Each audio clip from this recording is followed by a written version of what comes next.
Bienvenidos a la presentación de Finanzas para Emprendedores de la Unidad de Emprendimiento e Innovación. Mi nombre es Cristian Bonilla, soy el asesor de costos y finanzas y lo que busca esta presentación es brindar herramientas a los emprendedores para que puedan determinar y estructurar su modelo financiero dentro de su plan de negocio. Es así como nos preguntamos ¿para qué conocer de finanzas? Generalmente es un tema muy aburrido. Las personas tienden a huirle a las finanzas y a la contabilidad, pero son elementos clave que nos van a permitir 4 puntos de decisiones puntual.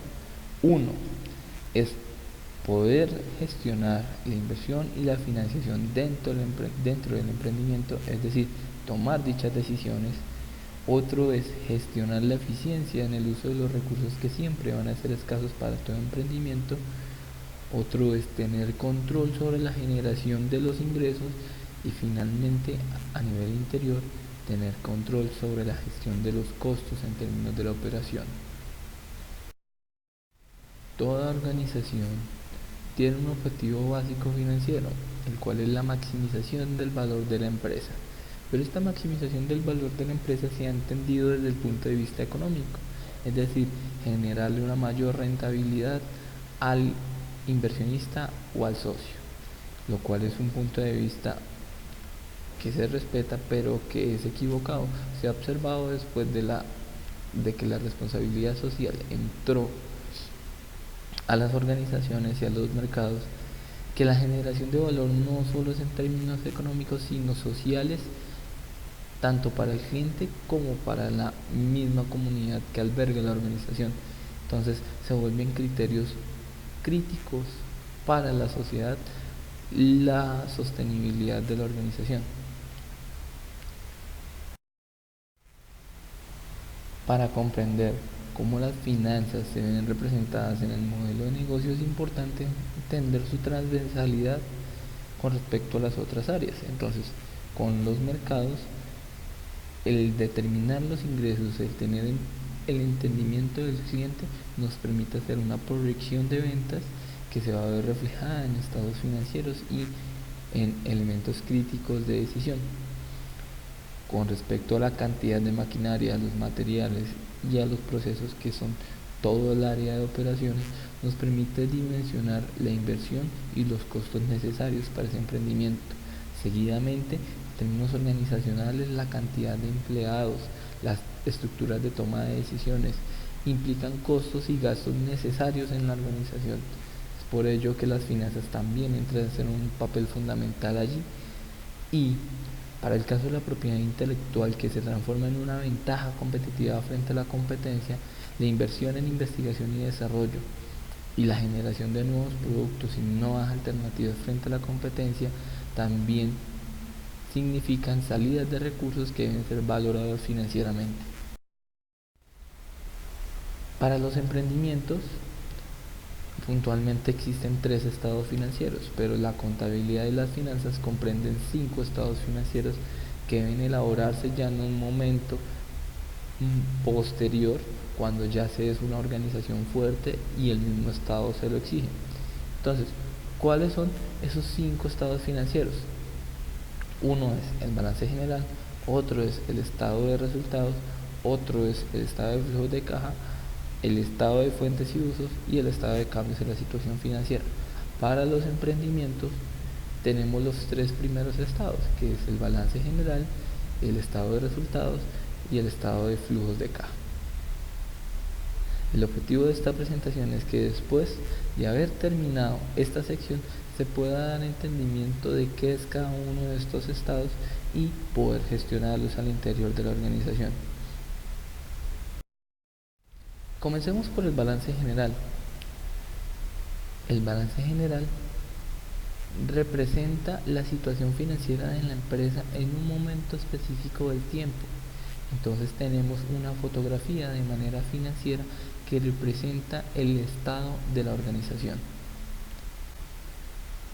Por eso, cuando nos topamos con un balance general, observamos que en su encabezado podremos encontrar balance general de la empresa X en pesos. Siempre se debe indicar la moneda en la cual se hace el balance general a 31 de diciembre del año 2013 o 14 o 15. Como observamos, a 31 de diciembre, eso quiere decir que la fecha de la fotografía es específicamente el 31 de diciembre. Quiere decir que el 31 de diciembre la situación financiera de la empresa es esa. ¿De qué está compuesto el balance general? De los activos, el cual se constituye como la suma entre el pasivo y el patrimonio. Ya vamos a explicar efectivamente qué es el activo, qué es el pasivo y qué es el patrimonio, pero son los componentes del balance general. Entonces, ¿qué es el activo? El activo es derechos y bienes que constituyen beneficios en el futuro para la empresa.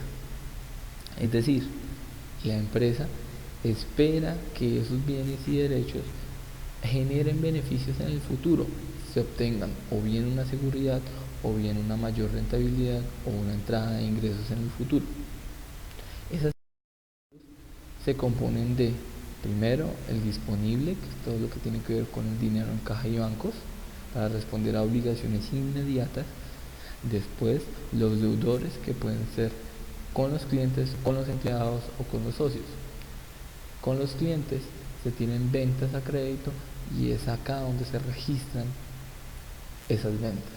Con los empleados y los deudores se les hacen préstamos a algunas organizaciones y se transforman esas personas en deudores de la organización. Las materias primas, las mercancías, el producto terminado y en proceso se va a constituir inventarios. ¿Y qué se espera de ellos? Que se logren vender en el futuro para generar ingresos para la organización. Los activos fijos son el componente de la empresa, son sus elementos que le permiten tanto operar como administrarse. Entonces, se deben tener en cuenta en los activos porque constituirán beneficios para la misma empresa. ¿Qué sucede con los activos fijos? Hay una cuenta bastante particular y es la cuenta de la depreciación, que reconoce el desgaste o la participación del activo fijo tanto en la administración como en la operación.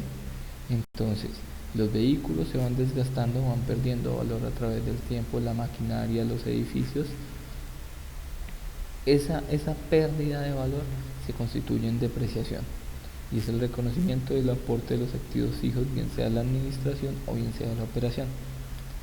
Por otro lado, tenemos los intangibles, que pueden ser patentes, como lo vimos en la presentación de propiedad intelectual, o pueden ser signos distintivos, tales como marcas, como lema, como nombre comercial, que pueden ser susceptibles de explotación y que generan una ventaja competitiva frente a la competencia y un reconocimiento en el mercado. Otros elementos de los intangibles pueden ser el goodwill y el know-how, que se componen como experticias de la organización para ser explotadas y comercializadas en otros entornos o en el mismo mercado. Finalmente, hay una cuenta que son los diferidos.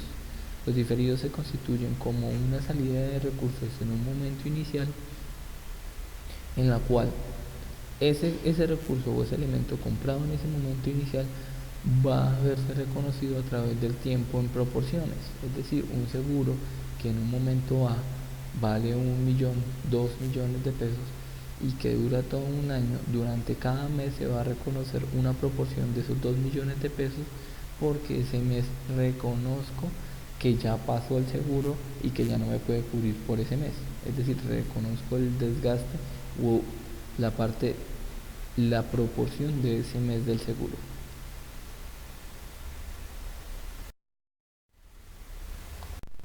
Una vez terminados los activos, daremos claridad sobre qué son los pasivos. Los pasivos son obligaciones con terceras personas que permiten la financiación de la organización. Entonces, en el activo vamos a encontrar todo lo que tiene la empresa para obtener beneficios en el futuro. En el pasivo vamos a tener en cuenta de dónde sacó cierta parte de esos activos la empresa, que vienen directamente por terceras personas a las cuales habrá que responderles. Entonces, ¿qué son los pasivos? Primero, obligaciones financieras. Siempre estarán nuestros amigos los bancos ofreciéndonos créditos y nos permitirán crecer. Segundo, los pasivos laborales, en la cual la forma de contratación y pago de los trabajadores permitirá una financiación para la empresa. Es decir, si al trabajador se le paga diario, se le paga por hora terminada, se le paga cada mes, va a permitir que la empresa tenga cierta liquidez en el día a día para responder a ciertas obligaciones. Entonces se transforma en una forma de financiar y de gestionar el dinero. Tenemos los proveedores que nos hacen ventas a crédito de materia prima y nos permiten financiarnos con créditos de 30, 60 o 90 días, pero igual tendremos que responderles.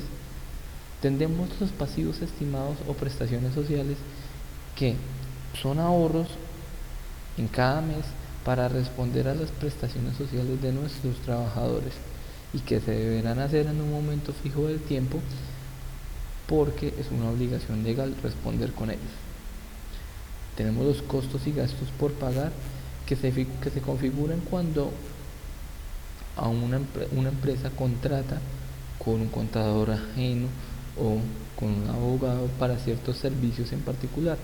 A ese profesional habrá que responderle con honorarios, y es allí donde surgen los costos y gastos por pagar. Finalmente tendremos los impuestos por pagar para nuestro amigo el Estado, que son obligaciones y formas de financiación por parte del mismo. El hecho de recaudar un impuesto y después declararlo y pagarlo frente al Estado permite la financiación y la liquidez de la empresa. Por otro lado, tenemos el patrimonio en términos de la financiación, que si los pasivos eran la deuda con terceras personas, el patrimonio se configura como la deuda con los socios, es la financiación por parte de los socios. Además de ser eso, el patrimonio recoge todo lo que es los resultados de la operación, utilidades o pérdidas, reservas y crecimiento de la empresa. Es a través del patrimonio donde se observa cómo ha variado la composición de la empresa a través del tiempo. ¿Qué tipos de patrimonio hay? Está el capital social, que es todos los aportes de los socios. Están los dividendos, que son proporciones de las utilidades que la gerencia o la junta directiva define para ser repartidas a los socios, y los socios aprueban en una asamblea de accionistas si se reparte de esa manera o no, de acuerdo a los argumentos de la junta directiva. Las reservas, que se constituyen en tres puntualmente: una legal, que es el 10% de las utilidades, hasta completar el 50% del capital social; una estatutaria, que la definen los socios en el momento de la constitución, en donde ellos dicen: podemos crecer a este ritmo, y para crecer a este ritmo necesitamos ahorrar de esta y esta manera, entonces vamos a ahorrar el 5% de las utilidades durante 5 años para realizar inversiones después de esos 5 años. Y tenemos unas ocasionales, que también las definen los socios en la medida de responder a eventos o choques que van a afectar la organización. Entonces, firmas con TLC, posibles eventos climáticos que se logran dimensionar hacia el futuro. Entonces, la firma con el TLC con Taiwán, por ejemplo, no estoy diciendo que vamos a firmar un TLC con Taiwán, simplemente estoy colocando como ejemplo, va a ocasionarnos o va a afectarnos nuestro mercado. Para responder a eso debemos ser más competitivos, por lo tanto responder a ello con una mayor compra o unas mayores tecnologías.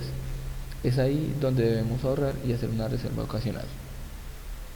Finalmente tenemos los resultados del periodo, que, como había dicho antes, pueden ser utilidades o pérdidas de acuerdo a la organización. Después de haber comprendido qué es el activo, qué es el pasivo, qué es el patrimonio, y espero que les haya quedado claro, vamos a observar cómo se ven en un balance general. Este es un balance general ejemplo de la unidad de emprendimiento.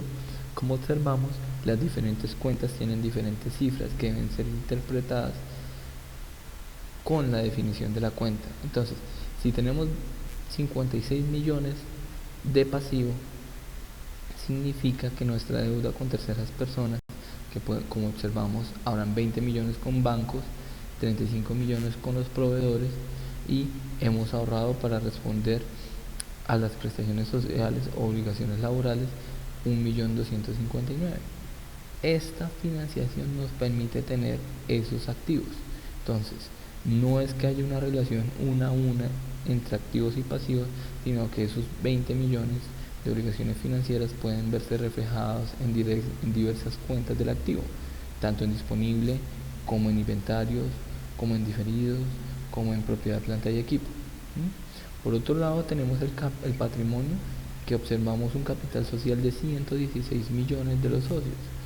Obviamente comenzamos a relacionar esos 116 millones con la propiedad, planta y equipo, pero como observamos, la propiedad, planta y equipo apenas alcanza 87 millones, poco más de 87 millones.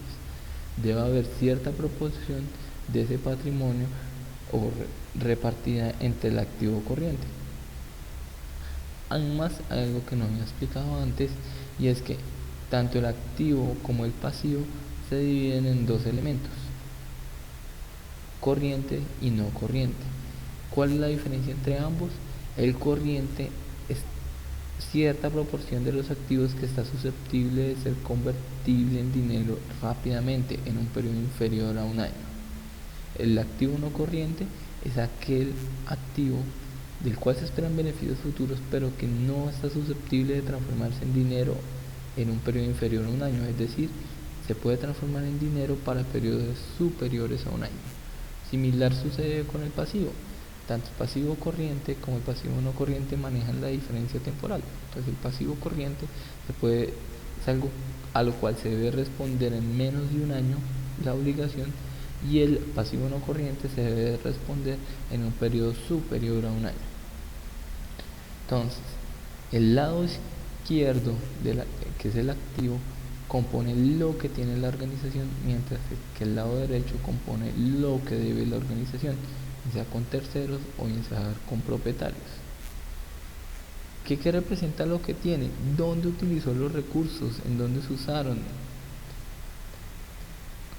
¿Están en efectivo, complementarios? ¿Dónde los veo representados? Lo que se debe es de dónde los saqué, de dónde los obtuve, por tener mis socios, bancos, proveedores, créditos con diferentes entidades.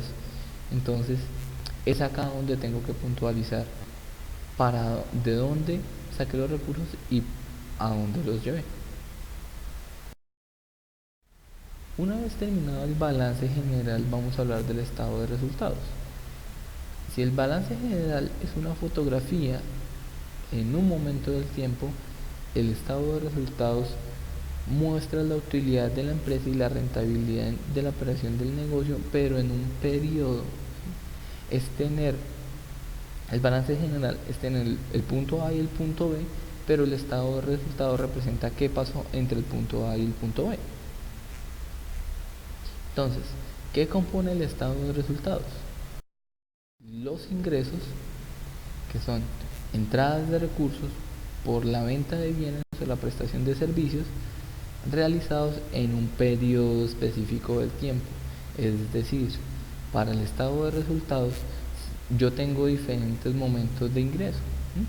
Entonces, en un estado de resultados del año 2014 solo voy a tener en cuenta los ingresos generados en el 2014. No voy a entrar a sumar en ese estado los que espero en el 2015 o los que obtuve en el 2013, simplemente los ingresos del 2014. Los costos también ocurren en un momento del tiempo, pero son desembolsos de dinero relacionados directamente con la producción o la prestación del servicio, relacionados directamente con la operación. Entonces hay una particularidad y una característica específica de los costos, y es que sin ellos no existe el bien o no se puede prestar el servicio. Diferencia puntual con los gastos. Los gastos también son desembolsos de recursos, pero están directamente vinculados a las actividades de venta, administración o distribución.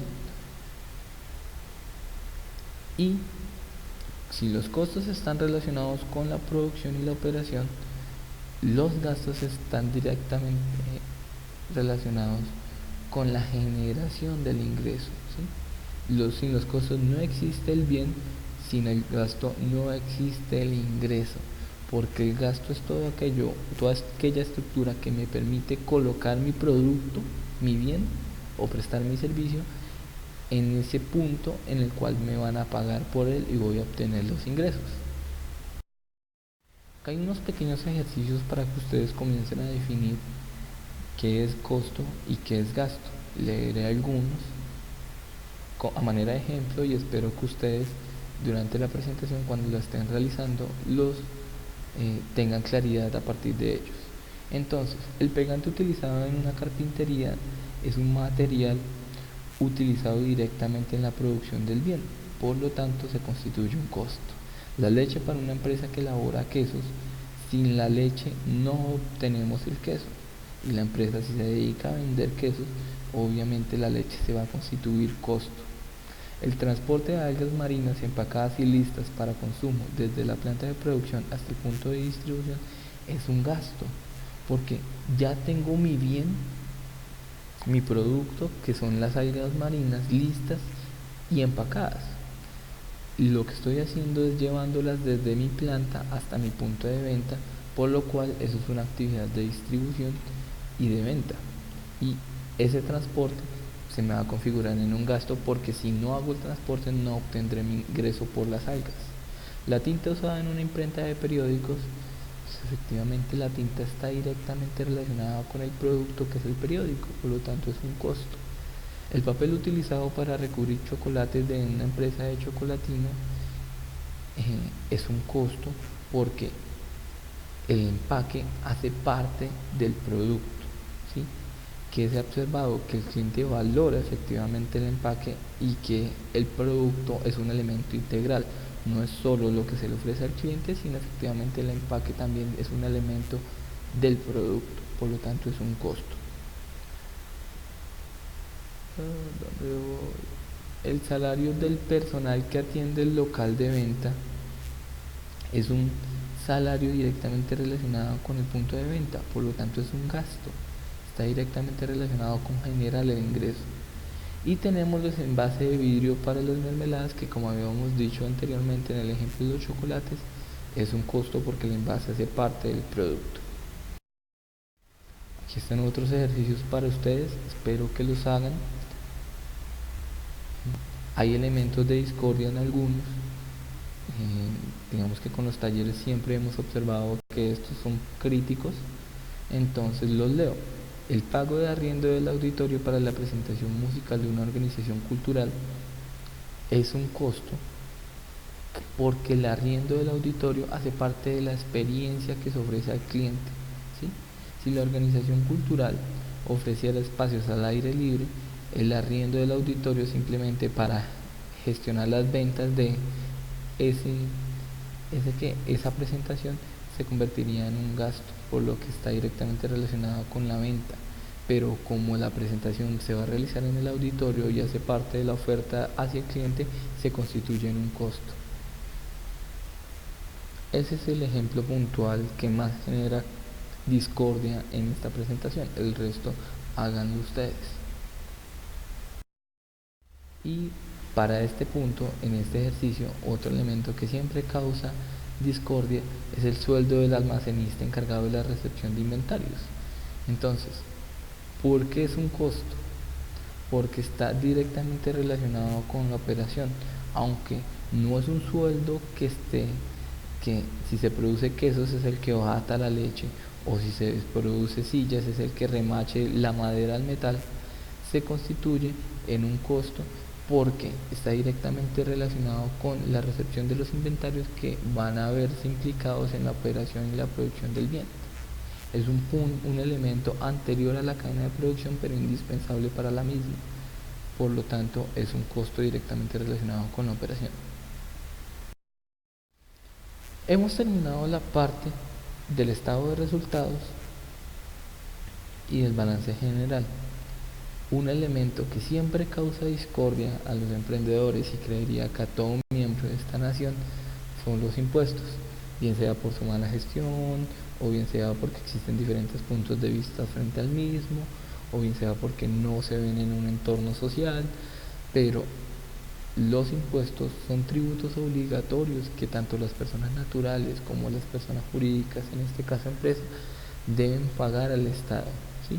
El hecho de garantizar derechos de propiedad, garantizar la protección a la propiedad intelectual, tener un Estado que mal o bien nos protege tanto del enemigo interno como del enemigo externo, garantiza que se den los negocios y que se den las organizaciones. Entonces los impuestos son elementos necesarios para la financiación y la construcción tanto de infraestructuras que van a beneficiar el emprendimiento. Hay que pagar impuestos, emprendedores, así no nos guste o así veamos que se puede hacer muy buena gestión con los mismos, pero que no se hace por diversos intereses. ¿Cuáles son los impuestos más cercanos al camino del emprendimiento? Tenemos el impuesto de renta, que el concepto de renta siempre va a ser un elemento difícil de comprender. Renta, tributariamente hablando, es todo aquel monto de dinero susceptible de ampliar el patrimonio de la empresa o el patrimonio de la persona. Entonces la persona va a obtener ingresos que mediante una depuración de renta van a generar un monto de dinero que pueda aumentar su patrimonio. Por ese hecho de obtener ingresos y aumentar su patrimonio mediante la renta, debe cargarse un impuesto al Estado, porque la persona se está enriqueciendo cada vez más y va a ser un agente de cambio que debe responder en una mayor medida con impuestos para el Estado. El impuesto sobre la renta para la equidad se creó en el 2012 y lo que buscaba, se creó bajo un argumento muy puntual y es ayudar a los emprendimientos. Entonces, anteriormente se había observado de que la nómina de las empresas era bastante costosa para una empresa que apenas estaba iniciando, por lo que había que pagar pensión, salud, riesgos profesionales, SENA, ICF, cajas de compensación familiar. Lo que se buscó fue reducir esos costos sobre la nómina para que saliera más barato en un primer momento. E igualmente no desfinanciar las organizaciones que recibían esos recursos.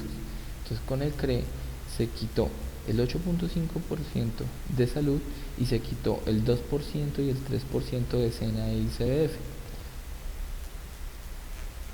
Y esos porcentajes los debía pagar el empleador por tener efectivamente empleados.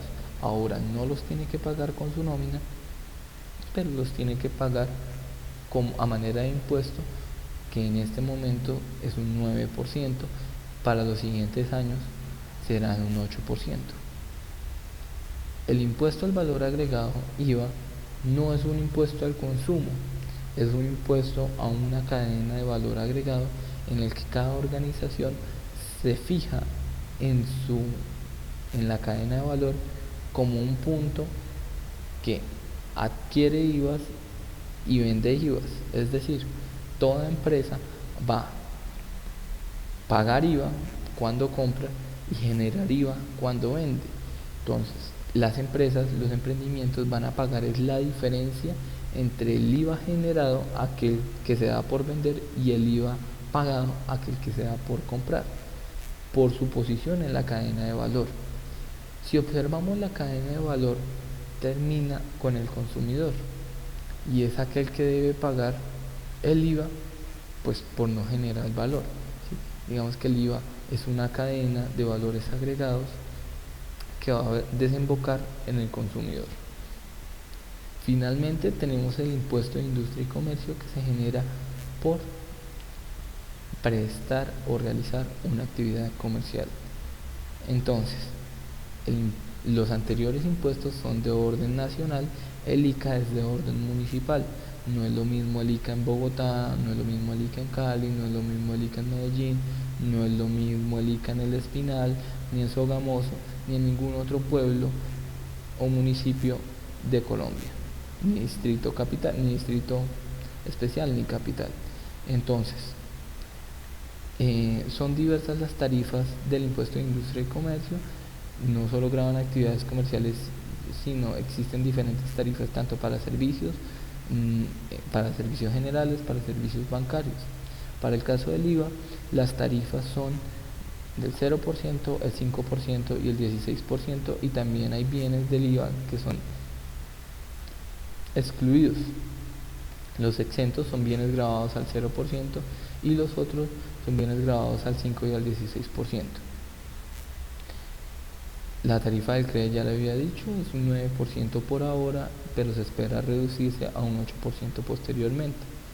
Y el impuesto de renta antes del CRE era del 33%, después del CRE se redujo al 25%. Aquí tenemos un ejemplo de estado de resultados. Como podemos observar, en la parte de ingresos tenemos ingresos operacionales y no operacionales. ¿Cuáles son los ingresos operacionales? Los que se dan por cumplir el objeto social, es decir, si la entidad define como objeto prestar servicios de educación, esos ingresos van a ser los que se generen por prestar ese servicio, mientras los no operacionales van a ser los que se generen por otro tipo de cosas, es decir, algunos dividendos que reciba la empresa, que la empresa invirtió en un CDT y esos intereses pues los recupera. Entonces son ingresos no operacionales. Tenemos un costo de ventas que está directamente relacionado con ese producto para generar ese ingreso operacional. Y finalmente tenemos los gastos, que pueden ser tanto de administración, de ventas o financieros en caso de que tengamos un préstamo y debamos responder a él. Calculamos la utilidad antes de impuestos, calculamos el impuesto de renta del 25%, que siempre va a ser una provisión.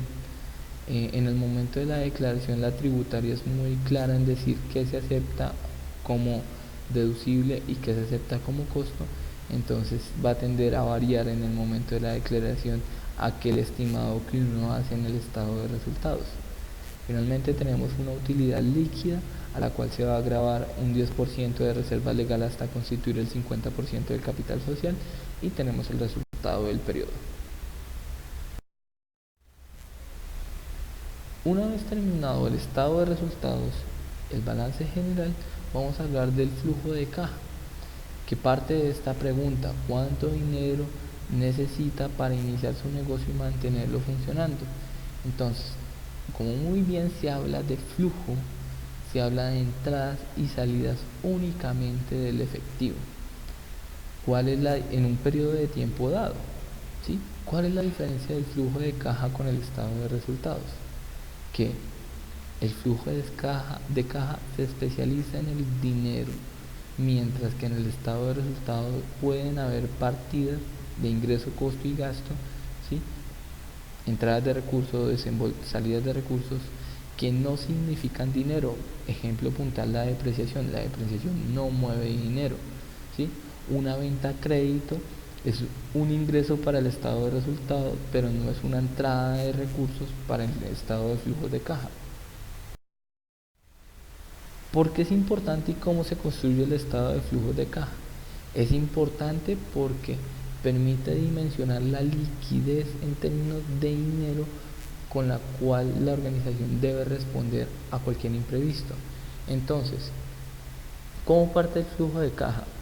Parte de proyectar los ingresos en ese mercado, de proyectar los costos y gastos de la operación y de la organización que yo establezco, de proyectar los cambios de los activos que voy a hacer en el futuro. Es decir, si mi construcción del flujo de caja va a 5 años y en el cuarto año yo planteo un cambio de activos fijos, es decir, vender la maquinaria y comprar una nueva, debo tenerla en cuenta en la construcción de mi flujo de caja.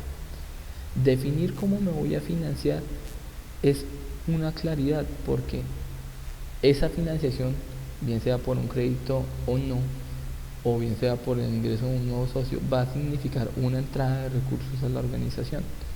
Finalmente, nuestro amigo el Estado, tenemos que responderle, y a los créditos que generemos también significan salidas de dinero, por lo cual hace parte de la construcción y la proyección del estado de flujo de caja. Aquí tenemos un ejemplo de flujo de caja. Como podemos observar, están los diferentes años en el que tenemos entradas de recursos en dinero, específicamente por las ventas de cada año. Puede ser que en esta venta del año 1 hayan hayan ventas a créditos que se ven reflejadas en el año 2 y en el año 2 hayan ventas a créditos que se ven reflejados en el año 3. Pero como no mueven efectivo, no pertenecen a ese año. Si estuviéramos hablando de estado de resultados, como es una venta hecha en el año 1, debería aparecer en el año 1. Pero como estamos hablando de flujo de caja, hasta el año 2 yo recibo ese dinero, por lo cual hace parte del año 2. Tenemos un préstamo como ejemplo en el año 1 que significa entradas de dinero. Salidas de dinero, los costos pagados por la producción del bien o la prestación del servicio, los gastos de administración y ventas, también son salidas de dinero, y nuestro amigo el Estado, que son los impuestos. Finalmente tenemos el flujo después de descontar los ingresos de los egresos, y tenemos el servicio de la deuda, que son los intereses del préstamo, a los cuales tenemos que responder año a año por un monto de 5 millones en este ejemplo. Una vez terminado el análisis de los estados financieros, es importante que el emprendedor tenga en cuenta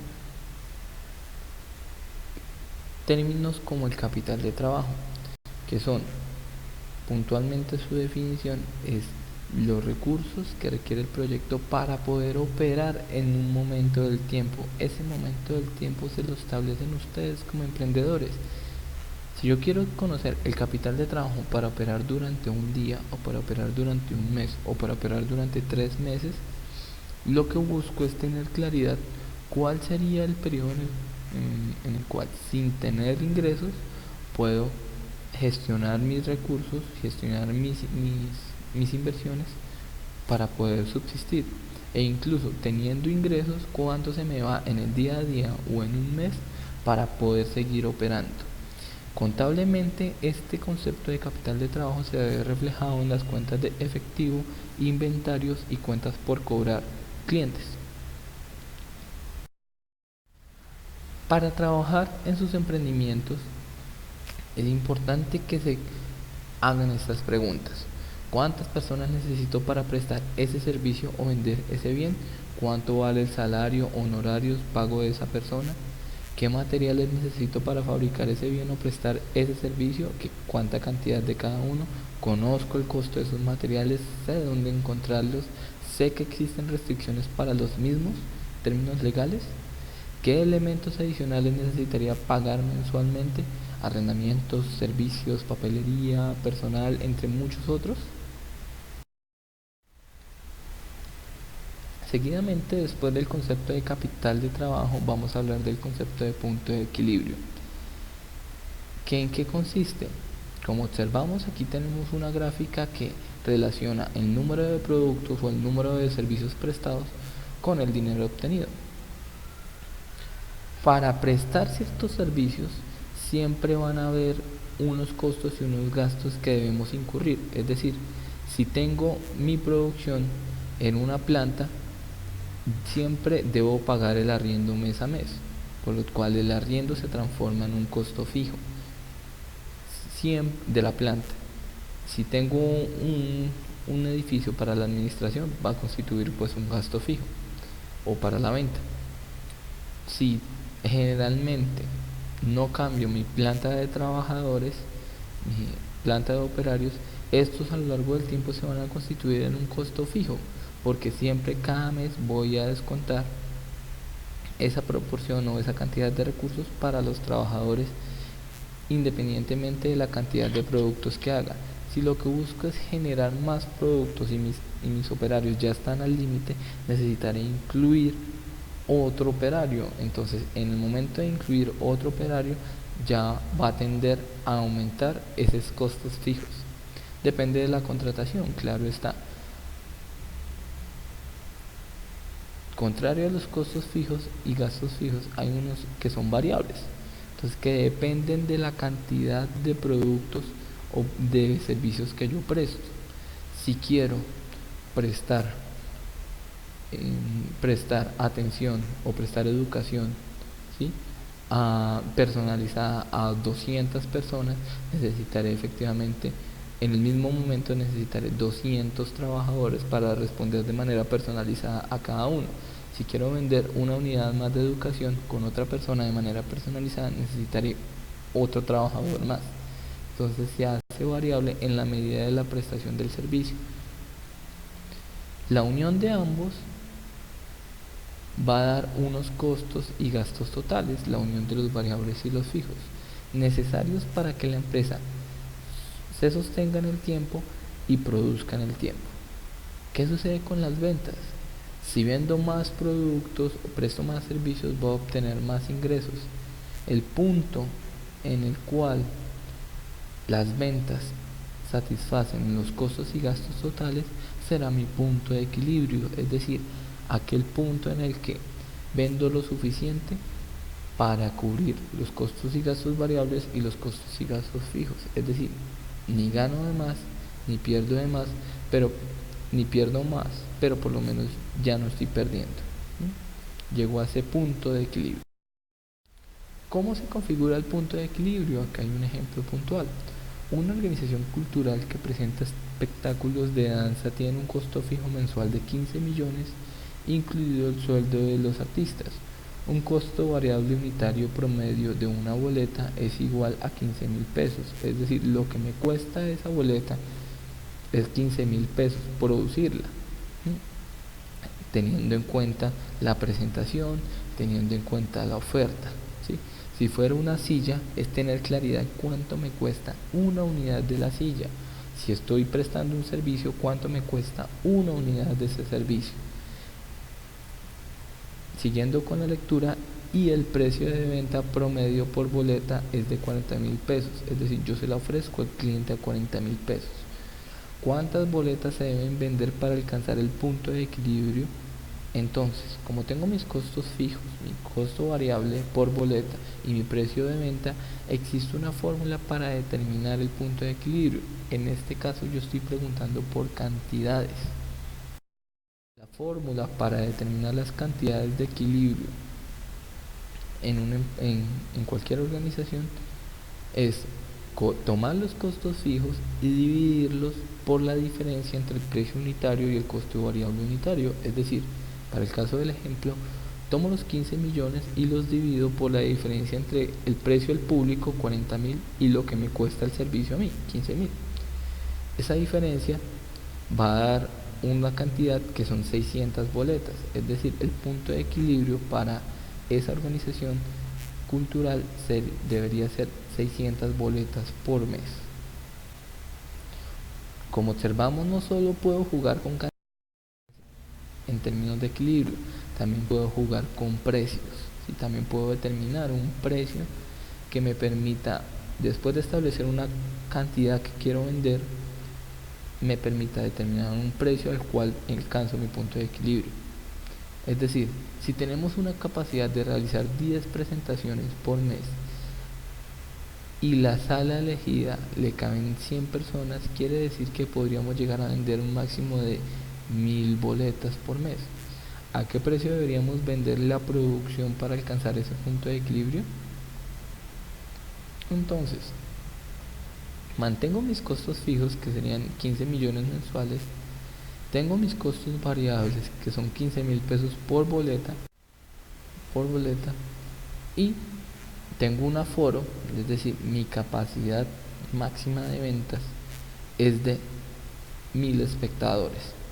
Obviamente, cuando se va a calcular punto de equilibrio, hay que tener en cuenta de que puede tener presentaciones en las que las 100 personas no vayan. Entonces, mi recomendación es no calcular ese punto de equilibrio en términos de precio con la capacidad máxima, sino con la capacidad de un 60 o un 70%, que es aquella capacidad que operacionalmente la empresa debe tener para responder a necesidades inmediatas del mercado. Volviendo al ejemplo, entonces el precio mínimo por boleta necesario para establecer un punto de equilibrio va a estar dado por, saco la división entre el costo fijo y las cantidades, la cantidad máxima que puedo prestar, y le sumo el costo variable unitario. Es decir, tengo los 15 millones, lo divido por los 1.000, que es mi capacidad máxima, y le sumo los 15.000 del costo variable. Es decir, mi precio mínimo por boleta sería de 30.000 pesos. Aquí hay que dar una claridad, y es que los emprendimientos y las empresas pueden tender al equilibrio tanto en cantidades como en precios en la medida en que su oferta de valor se hace diferente en el mercado. Es decir, si tengo una oferta de valor que no genera mucha diferenciación en el mercado, deberé tender, como no puedo jugar con precio por mi competencia, deberé tender a jugar con cantidades, a vender más y más que mi competencia para alcanzar el punto de equilibrio. Si mi oferta de valor se diferencia totalmente de los de la competencia, puedo entrar a cobrar un precio superior por ella y manejar una cantidad que yo establezco de acuerdo a mi operación. Entonces, puedo hacerme diferente y alcanzar un punto de equilibrio en la medida del precio que yo establezco. Hay otro concepto que los emprendedores deben manejar, y es que el dinero pierde valor a lo largo del tiempo. Aquí tenemos un ejemplo puntual sobre camisetas en el que en un periodo cero la persona podía comprar dos camisetas con 100.000 pesos. A los 5 años solo va a poder comprar una camiseta con los mismos 100.000 pesos. Yo siempre pongo ejemplo en mi presentación el hecho de que yo soy un adicto por el pan. Entonces, para mí, el hecho de que antes pudiera comprar un pan grande con 100 pesos y ahora ese pan igual de grande me cuesta 300 pesos, es el elemento que representa la pérdida del valor del dinero a través del tiempo. ¿Cómo se maneja esa pérdida del valor del dinero? Existen diferentes tasas. Entonces, que una de ellas es la TIO, la tasa interna de oportunidad, que es la rentabilidad mínima que se espera recibir de un proyecto. Es decir, la TIO es valiosa para el inversionista, para ustedes como emprendedores, porque ustedes esperan que ese proyecto rinda un porcentaje y por eso es que ustedes se están metiendo a esto. Es decir, su TIO, que es personal, que pertenece al inversionista, les va a permitir tomar decisiones con respecto a si van o no van, si se van a dedicar o van a invertir a un proyecto. Es decir, si yo tengo una TIO, es decir, yo para invertir en algo espero que por lo menos rinda un 18% o un 20%, coloquémoslo como ejemplo, voy a buscar emprendimientos o proyectos o cualquier instrumento financiero que me rinda algo superior o igual como mínimo a ese 20%. Si rinde por debajo de ese 20%, pues no me siento atraído a invertir en eso ni tiempo ni dinero. ¿Cómo se evalúa la rentabilidad o cómo se ve expresada la rentabilidad? Por dos conceptos. Uno es el valor presente neto y otro es la tasa interna de retorno, ambos directamente relacionados con el proyecto. Como observamos, la TIO está relacionada con la persona, el valor presente neto y la tasa interna de retorno están relacionados con el proyecto. Entonces, ¿qué se entiende por rentabilidad? Generalmente cuando se habla de una rentabilidad del 20% o del 30%, lo que se espera es que si yo invierto un peso,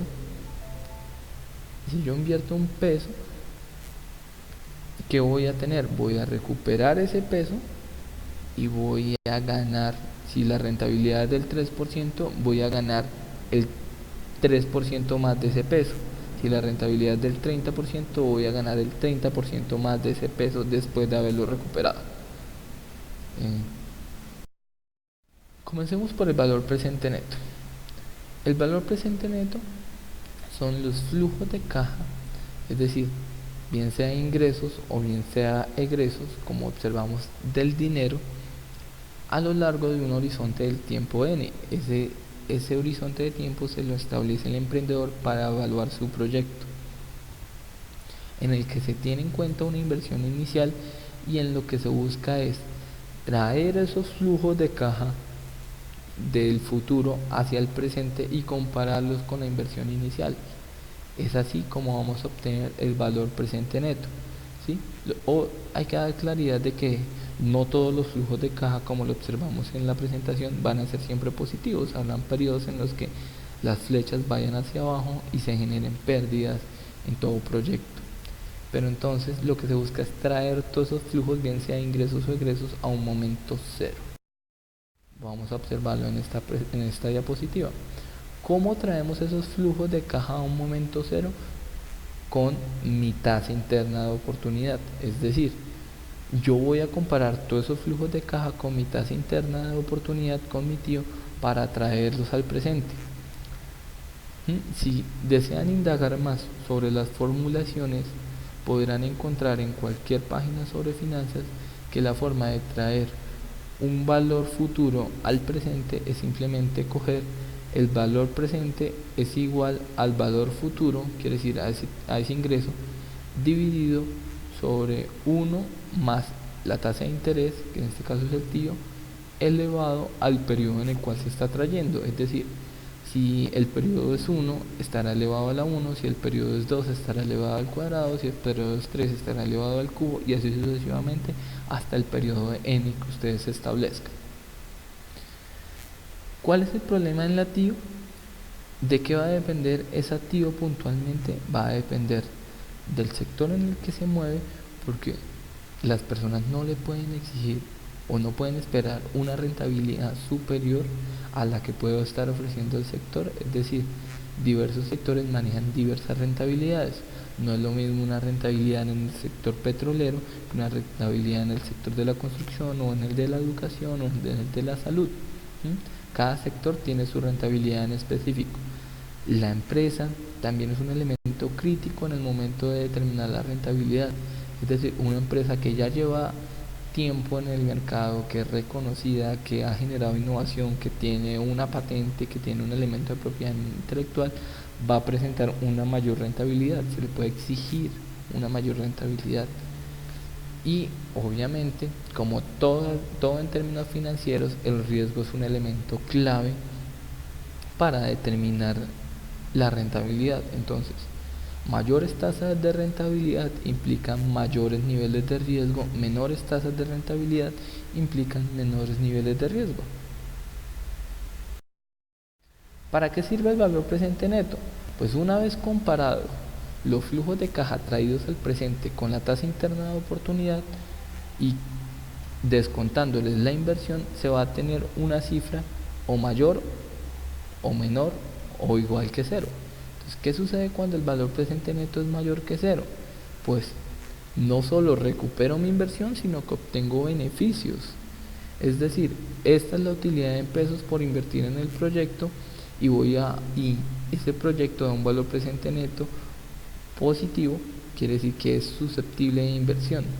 ¿Qué sucede si es menor que cero? Pues no solo no recupero mi inversión, sino voy a estar perdiendo, voy a estar destruyendo mi patrimonio, porque no recupero mi inversión. Entonces no es viable invertir en ese proyecto. ¿Y qué sucede si el valor presente neto es igual a cero? Pues ni pierdo ni gano, pero si hubiera tomado otras decisiones de inversión, hubieras podido encontrar utilidad en otros instrumentos o en otros proyectos. Entonces esa inversión no se transforma en atractiva. Lo que perdí efectivamente fue tiempo. Tasa interna de retorno, la tan afamada TIR, que qué es lo que busca o qué es lo que representa el rendimiento del proyecto, ¿sí? Para la TIR existen diferentes fórmulas. Digamos que Excel construye TIR en la medida de los flujos de caja, o bueno, los ingresos y egresos que presenta el proyecto a lo largo del tiempo. Es importante para todo emprendedor comprender la TIR de su proyecto, porque si la TIO es del inversionista, la TIR es del proyecto, y el inversionista lo que va a hacer es comparar la TIR del proyecto con su TIO para saber si invierte o no invierte.